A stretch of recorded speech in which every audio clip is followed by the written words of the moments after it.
ça je disais à madame tout à l'heure, je sais pas, ça me fait chier.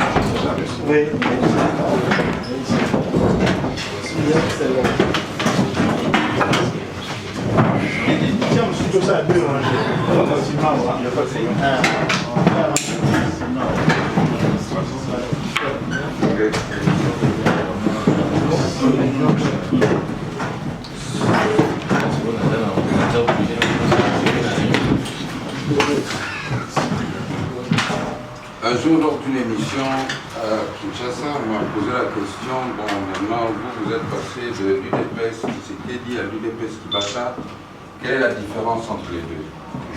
J'ai dit non, la première différence, c'est qu'à l'UDPS Kibata, avant chaque réunion, on prie. Alors, si on peut se lever,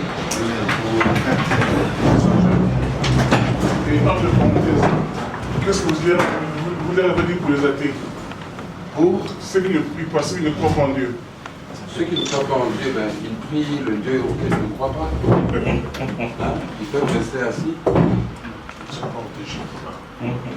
Éternel Dieu, nous te rendons grâce pour ce moment, toi le maître des temps et des circonstances. Merci d'avoir permis ce moment.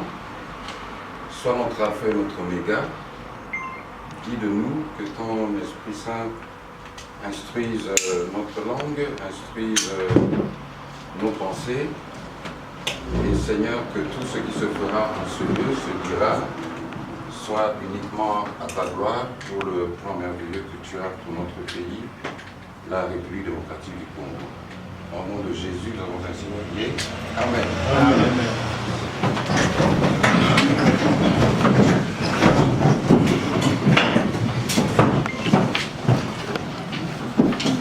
C'est-à-dire, dans des cas pareils, celui qui prie Allah le Tout-Puissant, le Miséricordieux, il prie Allah. J'ai l'habitude de dire aux gens, comme je suis souvent habillé en boubou, tout ça, on me dit, vous êtes musulman? Je dis oui. Parce que l'islam veut dire soumission. Le musulman, c'est celui qui est soumis à Dieu. Et dans ce cadre-là, je suis un musulman. Et très souvent, lorsque je partage avec des amis musulmans, quand je parle de Jésus, ils parlent de Issa, et des fois j'ai même l'impression qu'ils connaissent mieux Issa que nous, les chrétiens. Et ils le respectent plus. Non, je voudrais vous remercier pour votre présence. Veuillez accepter mes excuses pour ce retard, dû à des événements indépendants de ma volonté.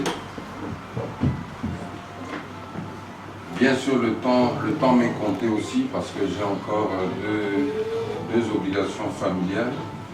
Après cette obligation au niveau du parti, je suis doublement surpris et doublement heureux d'abord de revoir certaines figures que j'ai déjà vues, certains à Kinshasa, certains ici, et de voir déjà qu'il y a cette présence et donc cet engagement pour le parti, mais j'aime toujours insister que l'engagement pour le parti doit avoir comme finalité l'engagement pour le pays. Pour moi, l'engagement politique n'a pas de sens si l'objectif n'est pas la défense des intérêts du pays ou atteindre les objectifs qui sont profitables aux Congolais. Parce que très souvent, une de nos faiblesses au pays, c'est que l'engagement politique se limite aux intérêts du parti ou du leader du parti, et on néglige l'intérêt du Congo et des Congolais. J'ai vu, il y a une proposition L'ordre du jour, la dynamique de l'opposition congolaise. Donc, en quelque sorte, moi, je mise seulement, puis je vous laisserai continuer calmement votre réunion. En ce qui concerne d'ailleurs la dynamique de l'opposition, la diaspora a deux options.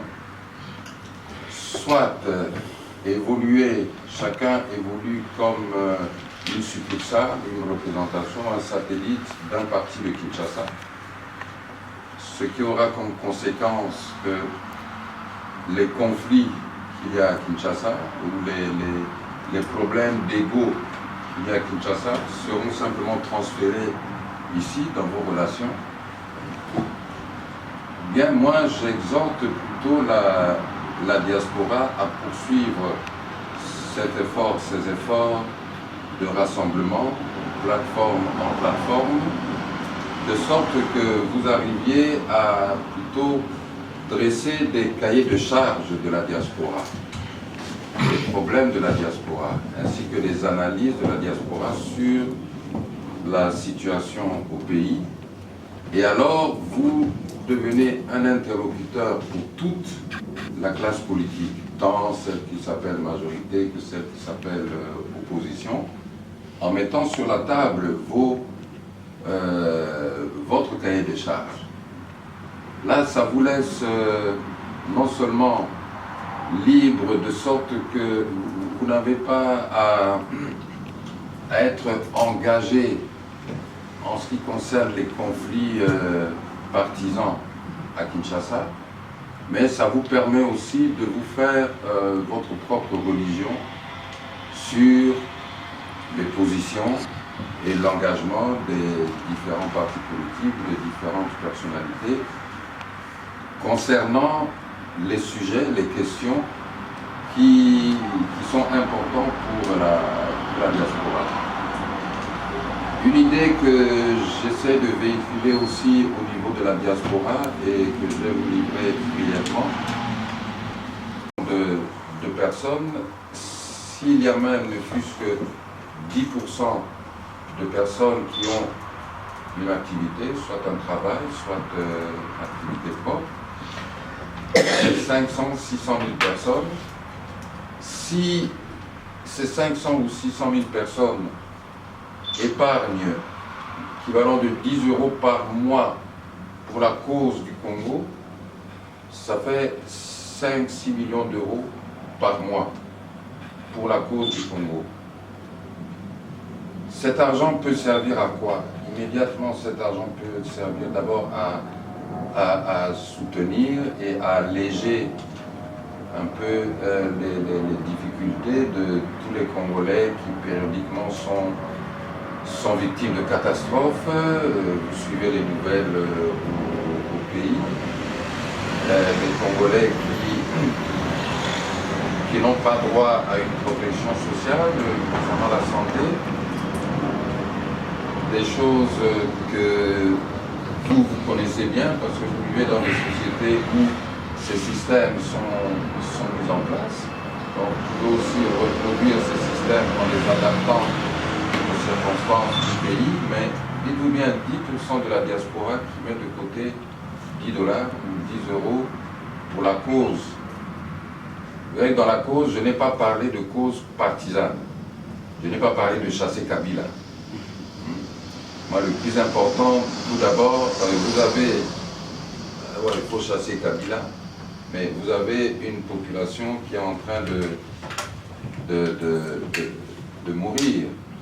Hein? L'état de santé de notre population fait que nous courons un grand risque que cette génération, la génération qui vient après nous et la deuxième génération après, ne puisse pas avoir même des cerveaux assez développés pour être à la hauteur dans la gestion future du pays.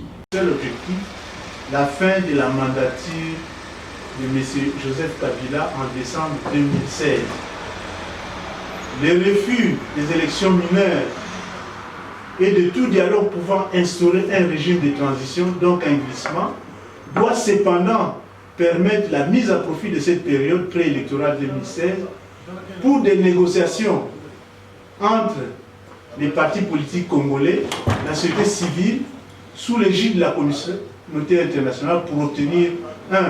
La réqualification du bureau de la CENI, 2. La fin de l'insécurité des acteurs politiques et de la presse, 3. La garantie d'un accès équitable aux médias publics et privés, 4. Le renvoi des élections locales, municipales, provinciales, après les présidentielles et législatives 2016. Conclusion. La dynamique de l'opposition congolaise France. Comme image de la dynamique de l'opposition pour l'action, apportera sa contribution pour l'efficacité des actions devant conduire le régime de M. Kabila au départ en 2016. Toute action sera menée en synergie avec la coalition avec laquelle elle demeure en liaison permanente, donc à Kinshasa. Fait à Paris le 27 mai 2013.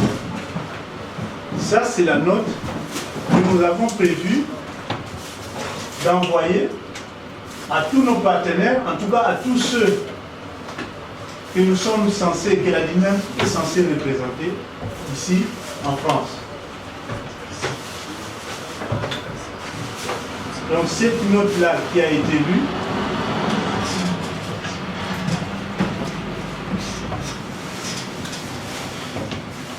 cette note, c'est la note qui a été, cette note qui vient d'être lue, c'est la note qui vous sera transmise à Kinshasa. Nous allons peut-être profiter de votre présence ici, trouver un moyen de tirer vraiment l'original de ceci, et puis vous les donner, ou alors... Le 19. Présentation. M. Bob Bolaboué, président du RPDR, parti politique agréé, reconnu officiellement au Congo. Alors, j'ai une question à poser. Le 19, le 20, le 21, jusqu'au 22 janvier, il y avait au niveau de Kinshasa, comment dirais-je, un soulèvement. Le peuple s'était soulevé. À l'époque, si je me rappelle bien, vous étiez encore directeur du cabinet du président Tshisekedi, et j'avais compris que le mot d'ordre de l'UDPS à l'époque était qu'il ne fallait pas que le peuple descende à la rue, il fallait déjà aller au niveau des négociations. Même si vous-même, je peux comprendre, vous étiez contre cette décision-là, mais faisant partie de l'UDPS, vous étiez obligé d'accepter. Mais aujourd'hui, je me pose la question, je voulais savoir, puisque il y a cette dynamique qui est sur le terrain, cette dynamique, c'est la continuité de ce qui s'est passé au mois de janvier, il continue jusqu'aujourd'hui. Et si nous, on a choisi justement de travailler avec cette dynamique-là, parce qu'il y a beaucoup de partis d'opposition là-bas, il y a beaucoup de plateformes qui existent, mais si on a choisi cette dynamique-là, c'est par rapport à l'action qui sont en train de mener en rapport avec le mandat de Kabila. Nous savons très bien que dans cette dynamique-là, tout le monde n'est pas blanc. Nous ne voulons pas entrer dans une guerre de personnes. Telle personne est sous cela. Voilà, pour le moment, ça ne nous intéresse pas. Ce qui est important pour nous, c'est l'action qu'ils sont en train de mener pour barrer la route au troisième mandat de Kabila.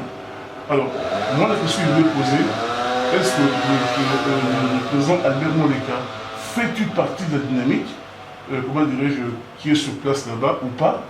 S'il ne fait pas partie de la dynamique, est-ce qu'il y a vraiment des raisons, comment dirais-je, il pourra nous donner les raisons qui font qu'il ne faut pas dans la dynamique. S'il est dans la dynamique, parce que tout ce que je viens de dire là, pour que le président puisse relayer les combats de la dynamique, tout cela, il faudrait qu'il lui-même soit dans la dynamique. Je ne sais pas si c'est possible, très bien. C'est pourquoi je pose la question, si en janvier, le président ne pouvait pas faire partie de la dynamique parce qu'il était encore membre de l'UDPS, aujourd'hui, je salue son courage, le fait qu'il a claqué la porte de l'UDPS, ça c'est un autre débat, mais je suis très content d'ailleurs parce que là maintenant, il parle à un homme libre. Mais étant un homme libre, j'aurais bien voulu savoir pourquoi, comment dirais-je, on ne vous voit pas dans les images, et comment dirais-je, de la dynamique de l'action. Je vais dire qu'à côté des gens qu'on ne voyait pas, à côté Sabi Badibanga, à côté de Caméré, à côté de tous ces gens-là qui aujourd'hui, pour nous peut-être on se trompe, à vue de l'extérieur, on se trompe, mais ils représentent quand même un groupe de gens qui essaient de bloquer Kabila dans sa volonté vers la troisième mandat. Voilà. Merci beaucoup.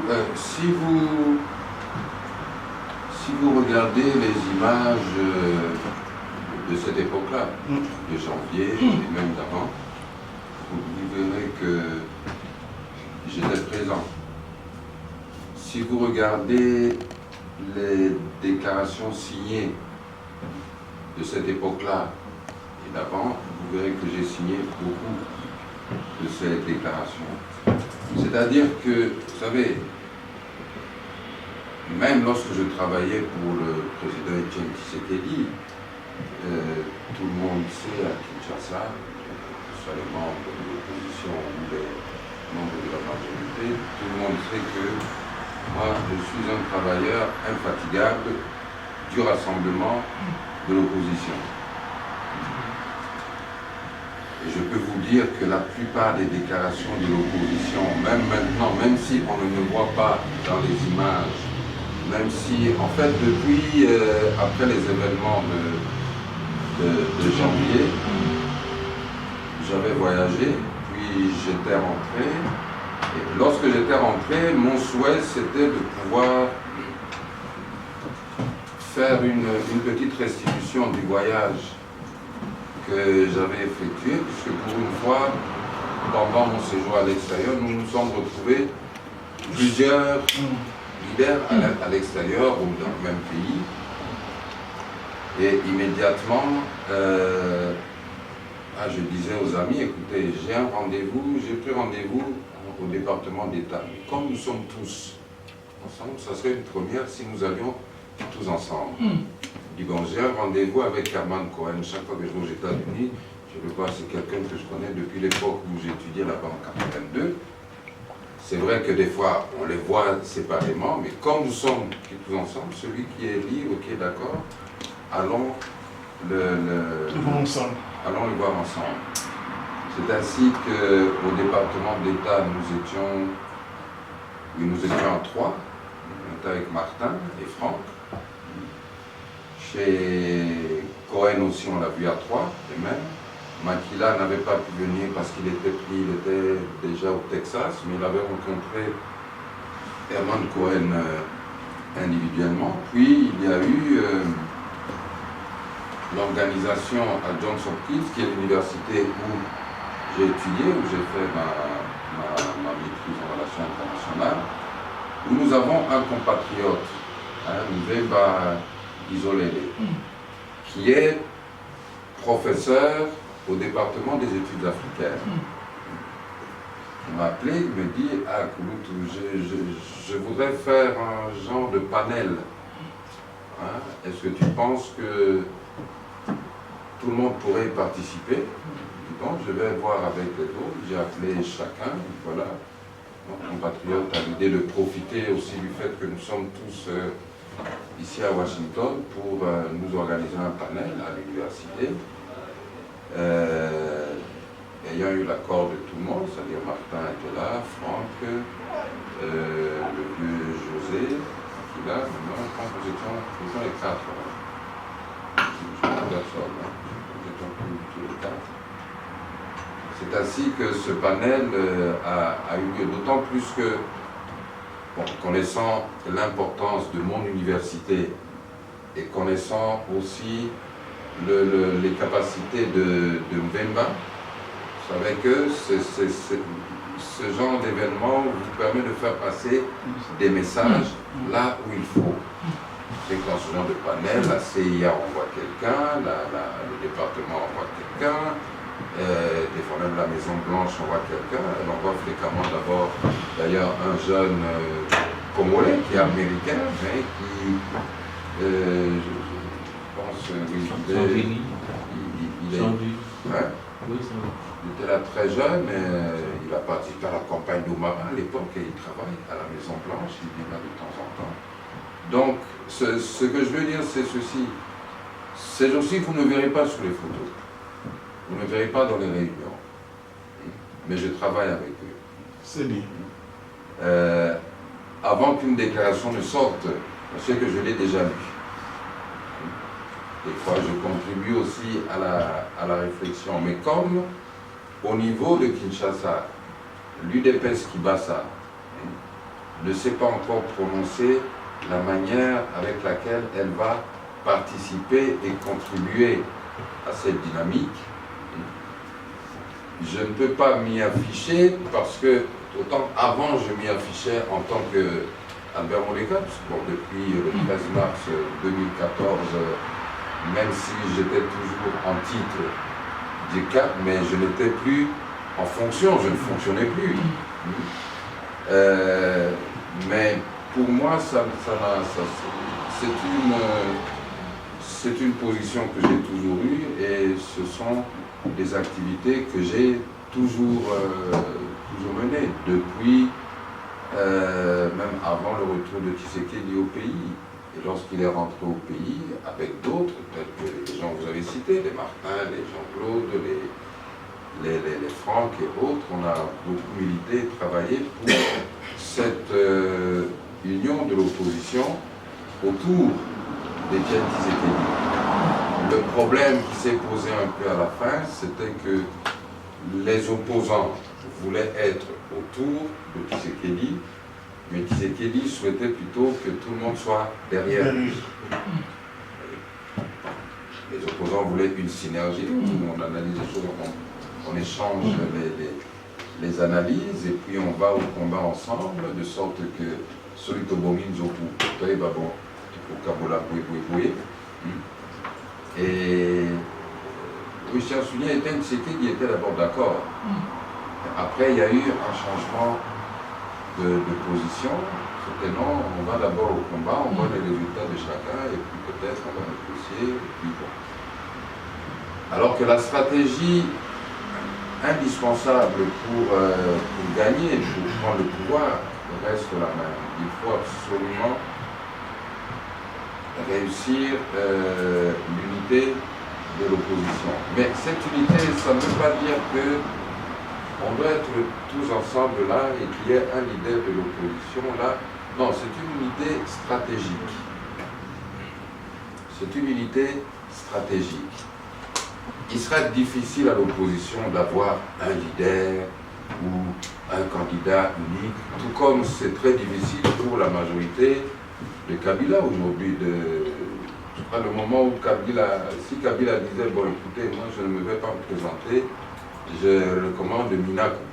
Par exemple. Mais vous verrez la réaction. Il n'est pas dit que tout le monde va l'accepter parce qu'il y a des ambitions qui sont tout à fait légitimes. Tel peut avoir son ambition, qui a la même que Minakou.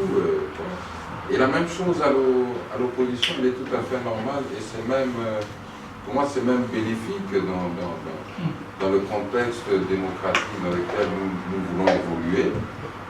Parce que nous devons apprendre aussi la gestion des ambitions. Parce que jusqu'à présent, ce qu'on rencontre tant souvent dans nos partis que dans nos plateformes, c'est si Christophe commence à parler un peu de sa candidature, moi qui estime que je suis aussi obligatoirement celui qui devrait être désigné, j'estime que je prends ombrage et des frictions vont commencer et ça contribue toujours à l'affaiblissement de la dynamique. Je crois qu'il faut absolument qu'on atteigne cette maturité-là, ou que je puisse trouver normal que mon pays, Aliga Beganzo de la présidentielle, bon, et puis Aliga Beganzo de la présidentielle, bon, on commence à parler beaucoup de cette histoire des primaires de l'opposition.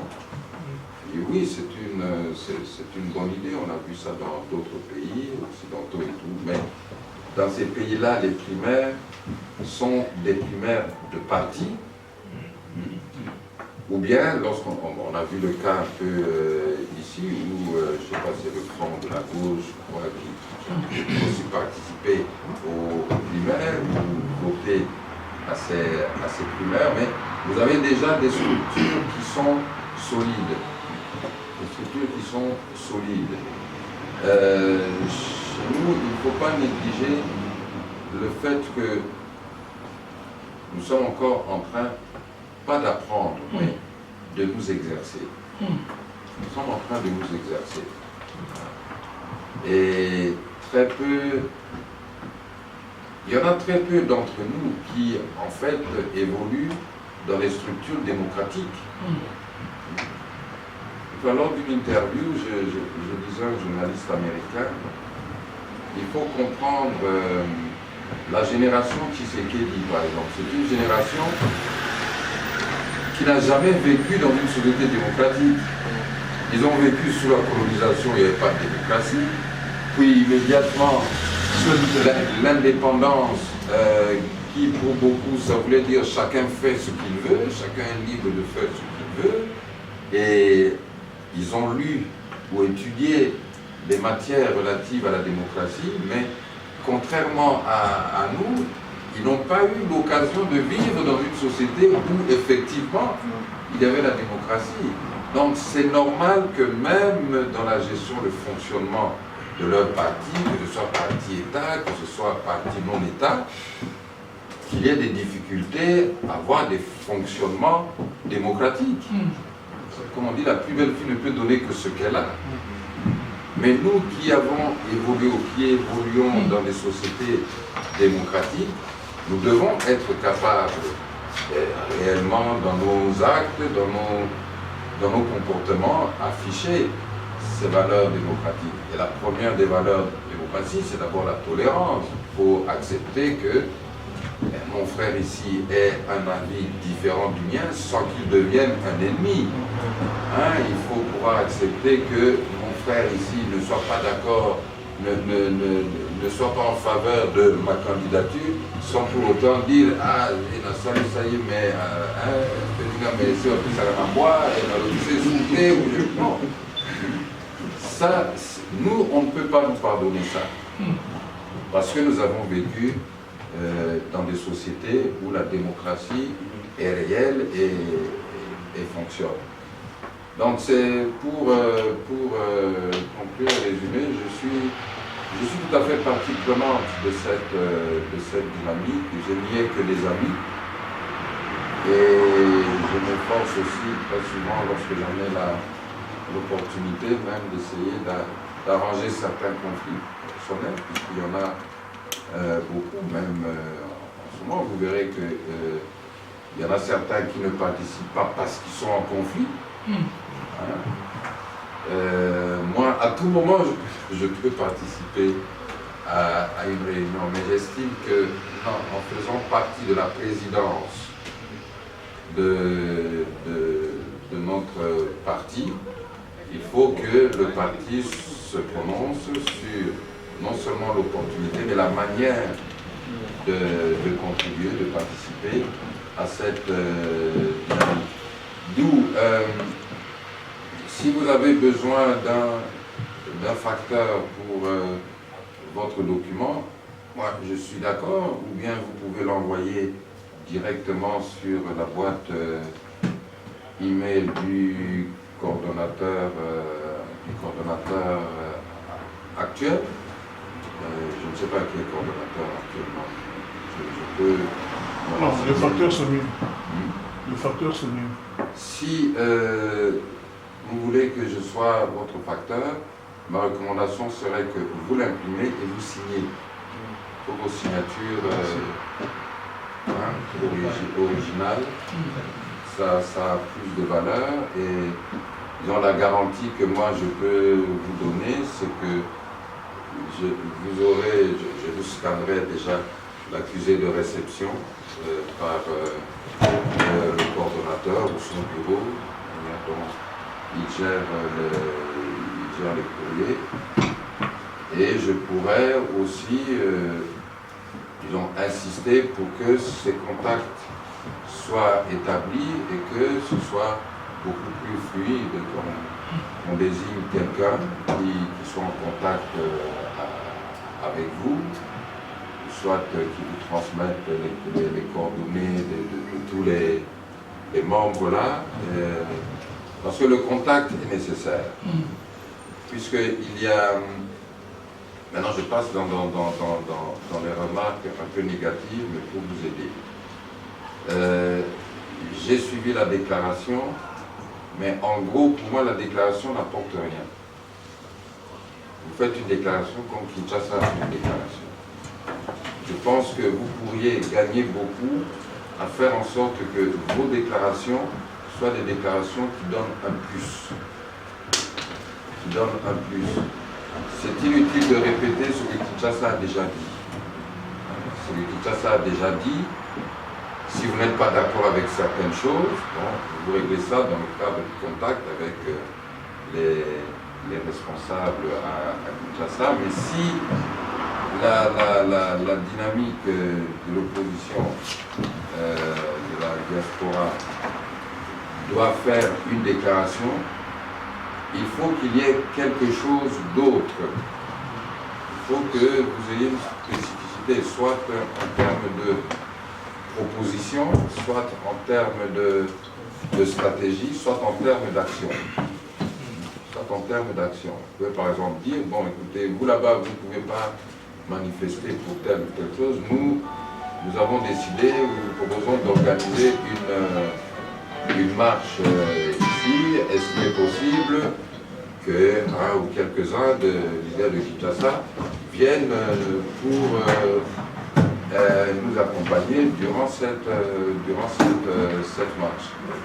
Il faut éviter de répéter les choses et faire les mêmes déclarations, parce que finalement les gens ont dit, bon, est-ce qu'il y a seulement une caisse de résonance ou, au moins je crois que vous avez les capacités et les opportunités pour apporter quelque chose de plus, et notamment apporter aussi un soutien financier, une contribution financière.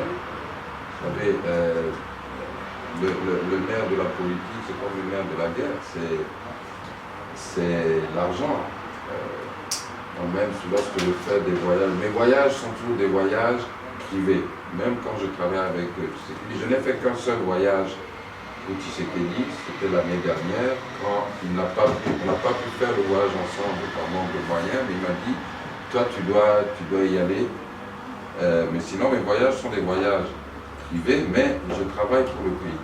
Et je travaille pour mon parti et je travaille pour l'opposition.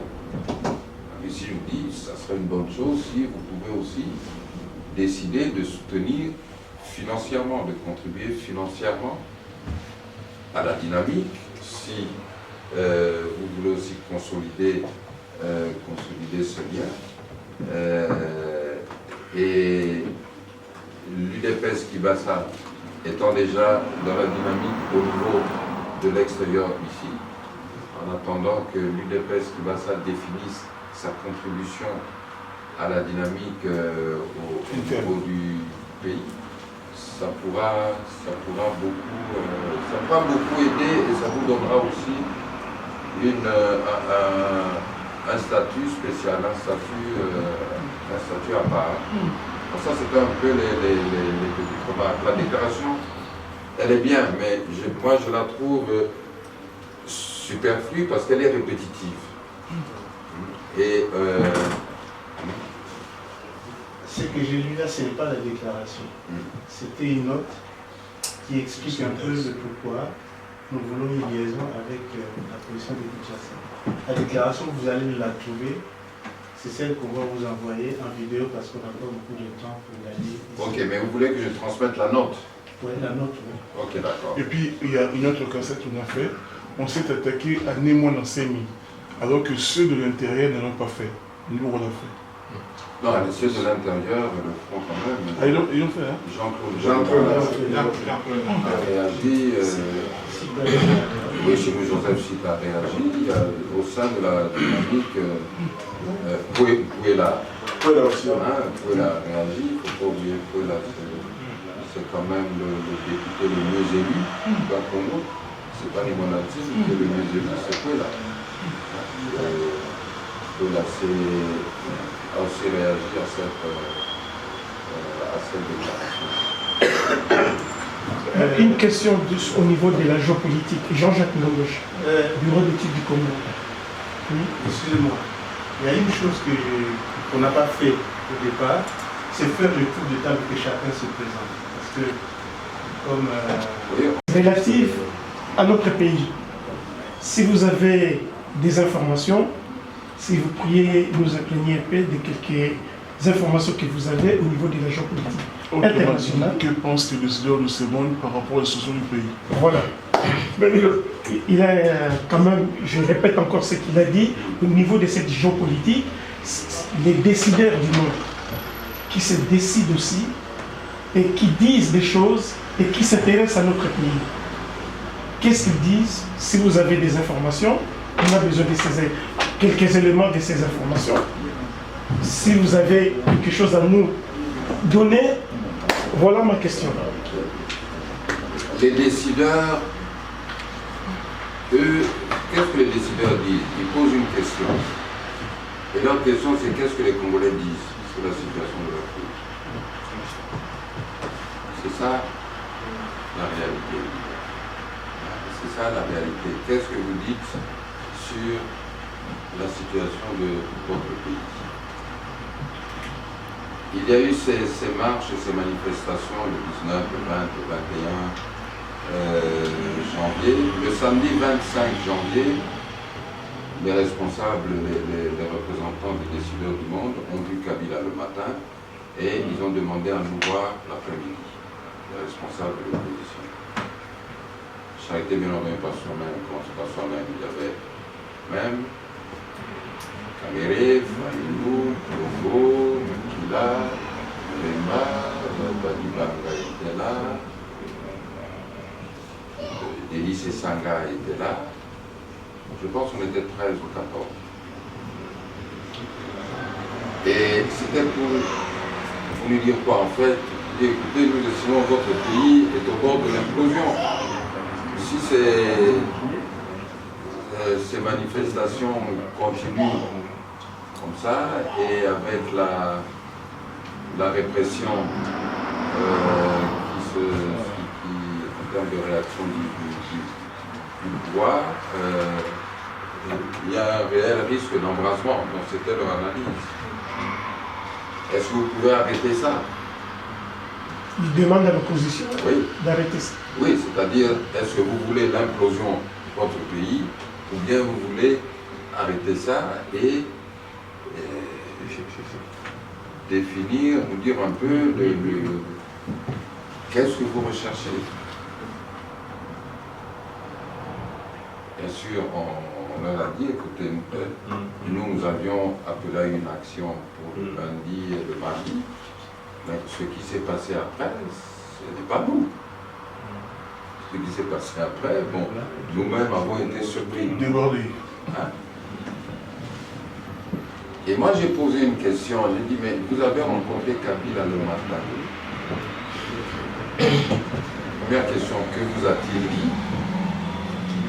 Et deuxième question, quel levier avez-vous sur Kabila pour que lui arrête ce qu'il est en train de faire? Parce qu'il est en train d'énerver la population. Avec cette loi électorale, le fait qu'il veuille se représenter. Ils ont même été assez francs pour dire qu'ils n'avaient pas de levier. Sauf le chargé d'affaires du Daniga dit oui, nous avons un levier de droit. Et que Kabila ne leur avait donné aucune garantie. Il ne faut pas surestimer la capacité ou le pouvoir de la communauté internationale. Nous ne sommes plus, c'est plus l'époque de la guerre froide. Les régimes africains font preuve d'une grande solidarité entre elles. Et ce n'est plus comme sous la guerre froide, vous aviez des régimes qui étaient pour le camp de l'Ouest, d'autres pour le camp de l'Est. C'était comme ça, mais maintenant il y a une solidarité entre régimes qui font que un régime, même répressif, tout ça, peut trouver assez facilement auprès de certains voisins. Hein, ces voisins peuvent devenir un peu des avocats au niveau de la communauté internationale. Mais la position de la communauté internationale, elle est connue et la communauté internationale la répète. C'est respecter la Constitution et les élections dans les délais constitutionnels et les élections dont la communauté internationale parle. C'est dans la résolution 2211 hein, du mois de mars de cette année, hein, à partir du point 19, je crois 19 à 21, où il ne parle que des élections présidentielles et législatives. C'est ça la position. Maintenant, la pression pour que Kabila, effectivement, respecte ses résolutions, c'est là où moi j'essaie toujours de voir quelles sont les pressions en interne que nous pouvons exercer et quelles sont les pressions en externe que nos partenaires peuvent exercer. Mais nous oublions très souvent une chose. L'accord cadre d'Addis Abeba, c'est un traité international. Hein, et en droit international, le traité international prime. Le gouvernement congolais a pris des engagements dans ce traité. Ces engagements, le gouvernement ne les respecte pas. Je crois qu'il faudrait une diplomatie active auprès des pays signataires et surtout les pays africains pour justement démontrer et faire voir le risque pour toute la sous-région du fait que le gouvernement fait défaut à remplir et à tenir ses engagements. Parce que cet accord, c'est l'accord de paix, pour la paix et pour le développement dans la région des Grands Lacs. C'est un accord pour la paix, pour atteindre la paix, asseoir la paix et asseoir le développement dans la région des Grands Lacs. Si nous arrivons à conscientiser les différents signataires, surtout africains, et qu'ils commencent à comprendre et à prendre fait et cause pour la population congolaise, c'est là que le régime Kabila sera alors déstabilisé. Et je vous dis ça parce que, et je me souviens, en 2011, après la prestation de serment d'Étienne Tshisekedi le 23 décembre, le 25 décembre, j'ai rencontré 3 ambassadeurs en même temps. L'américain, le belge et le britannique. Et c'était pour leur dire, entre amis, hein,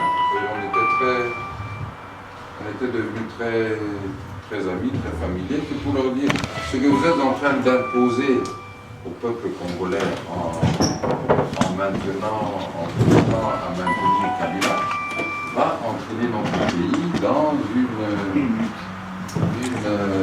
déstabilisation.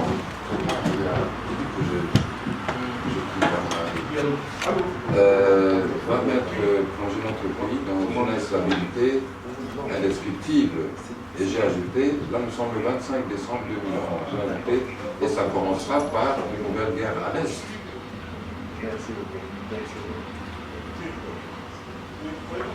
La réponse de l'ambassadeur américain a dit Albert, est-ce que tu as déjà pu, ou bien tu peux essayer aussi de tenir ce langage à nos confrères, nos collègues ambassadeurs africains? Parce que si les pays africains commencent à reconnaître le régime de Kabila, nous serons obligés de le reconnaître. Donc, les Africains, cette solidarité, vous savez, en 6 ans de présence auprès de Tshisekedi, je n'ai vu qu'un seul ambassadeur africain venir rendre visite, et encore c'était dans le cadre, c'était l'ambassadeur du Gabon, il n'était pas seul, il était avec l'ambassadeur de Russie et M. Miss à l'époque, comme le Gabon avait la présidence du Conseil de sécurité. Les ambassadeurs africains ne fréquentent pas l'opposition. De peur que le président du pays se plaigne auprès de son mais comment tu m'as envoyé sur un ambassadeur qui va palabrer avec l'opposition, si moi je te faisais ça, qu'est-ce que tu veux? Mais la position des Africains est très importante, d'autant plus que l'accord cadre, il y a quand même 11 présidents, 11 chefs d'État africains qui l'ont signé. Et cet accord cadre parle des engagements du gouvernement. Engagement du gouvernement pour les intérêts de la population. Et la diaspora, vous représentez aussi, vous êtes une partie de la population. C'est-à-dire que les partis politiques, nous n'avons rien à dire, ce n'est pas un traité où on parle de partis politiques. C'est pour ça que je dis toujours, ceux qui parlent du dialogue en vertu du traité, non, ils font une très mauvaise lecture ou interprétation de l'accord cadre. Je crois que des structures de la population congolaise, de la diaspora, ont la possibilité de frapper à la porte de ces gouvernements africains signataires de l'accord cadre pour faire valoir certaines choses. Parce que les Occidentaux se mettent déjà très en porte-à-faux. Et Kabila a compris que quand ils font ça et que Mende réplique directement, bon, il reste... Parce qu'en fait, ils ne veulent pas non plus paraître comme s'ils s'ingéraient ou quoi, mais ils reviennent toujours sur leur position. Okay. Mais enlevez-vous, ne tombons pas dans les erreurs du passé, peut-être de se dire, bon, les décideurs du monde ont décidé que tel ou les décideurs du monde sont derrière tel leader ou soutiennent la candidature de tel quoi. Non, les décideurs du monde, non seulement ils n'ont plus ce pouvoir, mais ils ne veulent pas avoir ce pouvoir. Ils ne veulent pas avoir ce pouvoir. 2011 était une année spéciale. Nous n'avons pas pu réussir à 100%, je crois, parce qu'on n'a pas pu aller au bout de la logique qui s'appliquait pour pouvoir effectivement avoir le pouvoir. Alors, pour les prochaines élections, essayons de faire mieux. Quand vous voyez, prenons par exemple les élections provinciales dont on disait que ça allait avoir lieu, moi j'ai toujours dit qu'ils n'ont pas organisé, ils n'ont pas organiser ça. Vous voyez, après le traitement des candidatures par la CENI, le parti numéro 1, c'est le PPRD, 691 candidats. Le parti numéro 2, MSR, avec 680. Avant que la CENI ne traite les candidatures, le parti numéro 1, c'était le MSR, avec 704 candidats sur 711 circonscriptions. Le premier parti de l'opposition, je ne sais pas si c'est l'UNC, mais 592. Oui, vous avez le MLC. Les grands partis de nom, tels que UDPS, tout ça, UDPS, c'est à 240. UDPS qui bat ça, on a laissé quand même ceux qui étaient têtus d'aller déposer quand il y en a 27. Mais là, il faut aussi comprendre que si des élections se tiennent, comprenez que celui qui a 600 et quelques, et vous qui avez 200 et quelques, il ne faudra pas venir clamer, il y a eu tricherie, il y a eu nomination. Donc les partis de l'opposition doivent d'abord aussi s'organiser, fonctionner, ne pas toujours s'endormir entre les élections. Les périodes entre les élections, on passe à la diabolisation ou à s'auto-détruire. Et maintenant, voilà, comment pouvez-vous espérer que l'opposition obtienne la majorité au niveau des provinciales, au niveau les municipales, il y a pas encore les candidatures, tout ça. D'accord, la dernière question. Quand ils ont parlé de rapprochement de IDPS Kibasa, IDPS Sekedi, c'est quoi l'histoire? Parce qu'on a entendu. Non, c'est l'initiative de la réunification. La réunification, c'est quoi? L'objectif, c'est de produire des efforts pour restaurer l'esprit UDPS. Parce que c'est l'esprit UDPS qui a galvanisé les masses congolaises, qui a été bien comprise. Pourquoi? Parce qu'elle produisait des résultats. Elle produisait des résultats pourquoi? Parce qu'elle promet le pluralisme des idées, l'excellence. On recherchait les meilleurs penseurs, les meilleurs analystes. On tolérait les différences de point de vue. Le pluralisme était battu en brèche. On ne parlait pas de diabolisation, ce qu'on qualifiait sur l'UDPS qui s'était à l'époque de Kabiocha.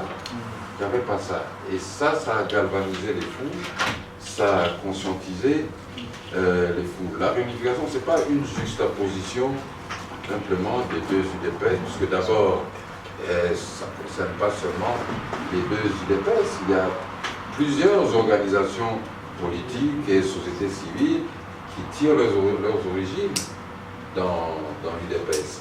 Mais je crois que ça vise beaucoup plus à cette restauration de l'esprit qui, se manifestant dans les actions, pourront attirer de nouveau, surtout les militants qui ont été désabusés, frustrés et qui maintenant